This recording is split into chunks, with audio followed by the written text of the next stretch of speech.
Hello and welcome to the Stags Bar Monarchs preview show, joined by Dick Barrie. Welcome Dick, thanks very much for joining us. My pleasure. So we look ahead to this weekend's huge KO Cup fixtures, home and away. The Monarchs against the Bandits, first at Armadale on Friday night, then down to Shielfield on Saturday, Dick. Probably a tie that's too close to call.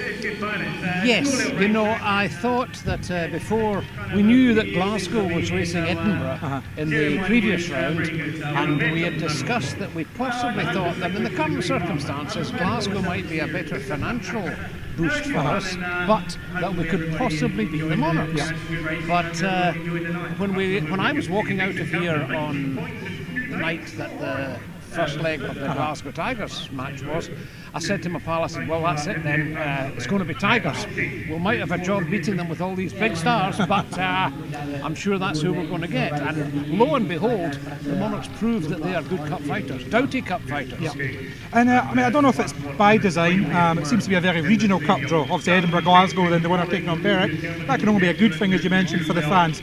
The cup ties over 2 nights were what, 60 miles apart, if that, an hour and a half in the car, so there should be a decent Bandits follow on here, and the Monarchs will take a crowd down to Shielfield on the Saturday. Because although the Bandits haven't done terribly well here over the years, we did win in 2016 in the league, we would just point that out, but we tend to struggle here, but if we can hold you to 10 points, I would say I'll be confident that we might sneak through by 10.5 at Shielfield on the Saturday night. Well, we've seen that last weekend, didn't we? Obviously the Monarchs were down at Shielfield in the Championship Shield, I believe it's called now. A dress rehearsal, and it was a 16-point victory for the Bandits, so that's got to give the Bandits confidence going into this tie as well. I'm not 100% certain that the Monarchs will have the same lineup as we saw then, but then of course we won't have the same lineup either because we had a guest dance which might have helped our cause. Hey, let's just say it's absolutely open, and for local speedway here in the north, it's going to be 2 great meetings, both here at Armadale and down the road at Berwick on Saturday night, which starts at 7 o'clock. And fantastic to see both teams doing well recently. Obviously Berwick, a resurgence under Scott Courtney and the guys he's taken in. There's a real feel-good fact at Shielfield. You go in and there's and this is no offence to anyone who's been involved in the past, obviously you've been involved for years, but you can test this. It's new blood, it's young blood that are pushing it forward.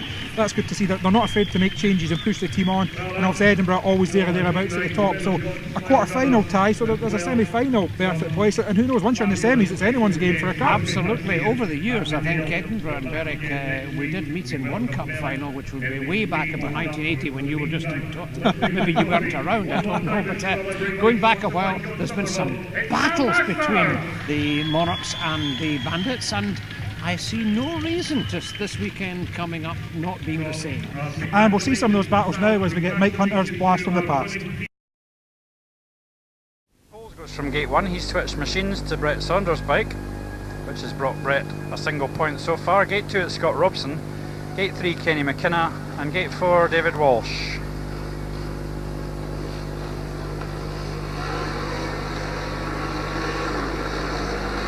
And it's the Bandits away much quicker once again. David Walsh gates first, Scott Robson gates second. Here comes Kenny McKenna on the outside,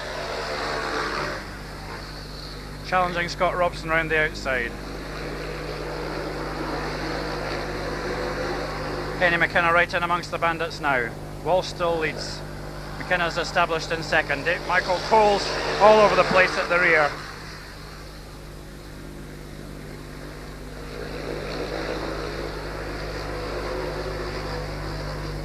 McKenna challenging hard again on Walsh. He's already found how difficult it is to get past the Berwick rider. And indeed last time his efforts allowed Scott Robson to come through on him. Kenny giving it everything though nevertheless as they go into the final lap. He's still looking at an overtake on David Walsh. Walsh will swing wide here though. Can Kenny get round him? There's no room there, but Kenny McKenna nevertheless has gone round. He's got to the front with a tremendous effort on the last lap there. And has he held it? Yes he has, by half a wheel on David Walsh. So the second Edinburgh rider to come from the back to take a victory, Kenny McKenna. Tremendous race there. Looking ahead to this weekend's KO Cup match where the Stags Bar Monarchs are obviously taking on the Berwick Bandits. Joining me, Max Ruml, I was going to call you Max Frick there, but Max Ruml ahead of this one. You're looking forward to this, one of the biggest matches of the season so far? Oh yeah, definitely. It'll be a it'll be definitely a true test for the team to go out and race in a good competition this week. I feel like we just all have a job to do and we all need to do it. Simple as that. Yourself and now Joel are going to be down at reserve. Do you think it'll make a difference to the team? First of all, how are you thinking being down at reserves? You think that's going to help your season?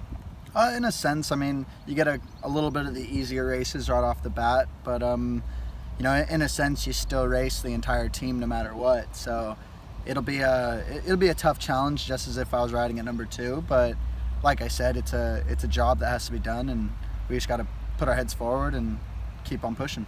Joel's come on to his own in the last couple of weeks. He'll benefit greatly for a time at reserve as well.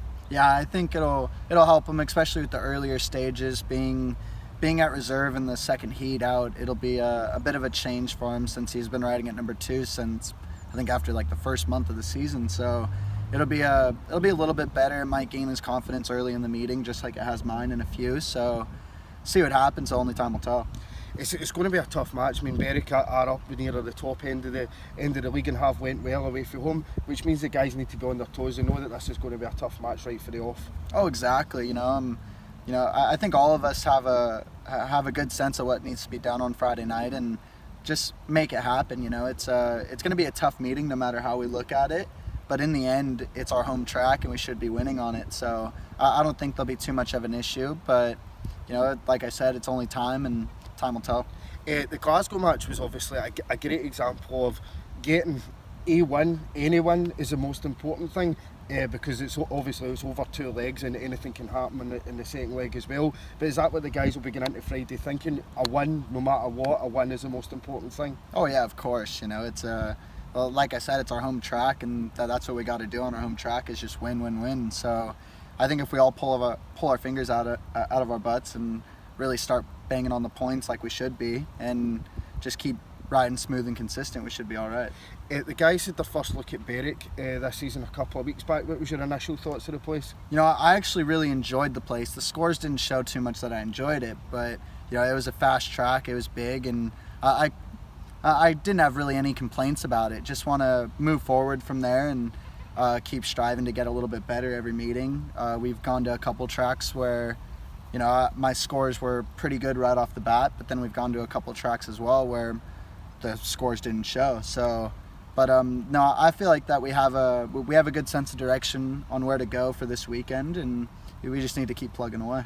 Absolutely. So plenty of confidence the guys can get through into the next round then? I think it's definitely possible. Like I said, we just need to stay focused and keep our eye on the prize. It's a big meeting, and we just need to keep moving forward. Everybody just needs to start doing their job and keep moving forward, including myself. It's a bit of a change that I'm starting to get a little bit more used to and a little bit more of accustomed to over here. But in the end, we're signed on to the team with a job to do. So with the job in hand, we need to make it happen. On July 6th, of course, here at Armadale Stadium, the focus goes away from the Stags Bar Monarchs and goes on to some of the youth of British Speedway and the Caledonian Riders Championship. It was a huge success last season. Of course, this season, Max Ruml will be taking part in the event as well. Max, it must be one that you're looking forward to, another individual event to get more laps around the track, gain some confidence as well. Exactly. It's a bit of a no-pressure race. We go out on our home track and just have a bunch of fun. And, I think that's the biggest thing, is being able to enjoy yourself when you're riding, and in individual meetings like that where there's really no pressure on a team itself. Just kind of go out there, ride your own race, and have fun with it. I think that'll benefit anybody that's riding in it greatly. I don't know too much about the event, but in a sense, I'm happy to be doing it and stoked to be a part of it. Excellent. The full lineup for the Caledonian Riders Championship will be revealed later this week, and of course sponsorship packages for riders and heats are still available. Heat 4, Steve Worrell, Steen Jensen, Sam Masters and Klaus Vissing. And it's the visitors this time who've made the start very much. Vissing's got into trouble though. And it's Steen Jensen who leads the way. Having learnt substantially, obviously, in heat number 2.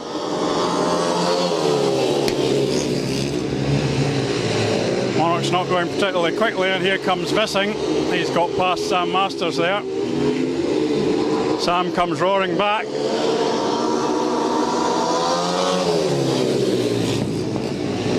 Everybody battling to hang on, and Worrell's got it all wrong there. And Vissing's gone to the front, lost the first.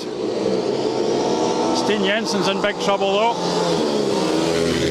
And he's gone to the back. Well, talk about eventful.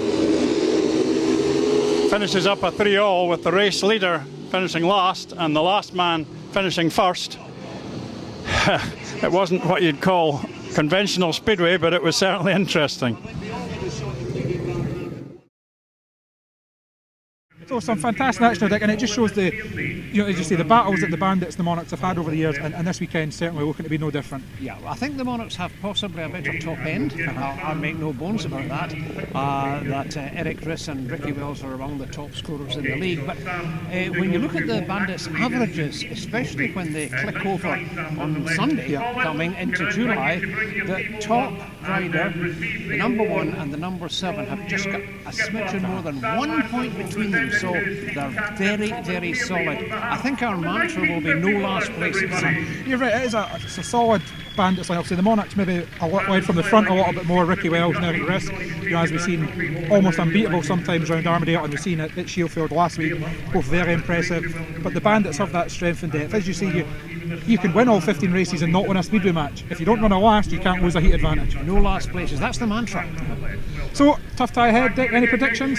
Yeah, great entertainment. I was expecting a certain prediction when I seen your jacket there, Dick, but we look forward to a great weekend ahead. I think it's no loss but a friend gets. I'm sure you'll be delighted when we win. So Dick, thanks very much for joining us. We'll see how that goes, and I'm sure I'll speak to you over the weekend. I'm sure you will. Thanks very much, Graham, and thanks for the opportunity of telling you 7 o'clock on Saturday. And 7:30 here at Armadale for the first leg. Tickets still available, and you can get your early bird tickets on the website at edinburghmonarchs.co.uk.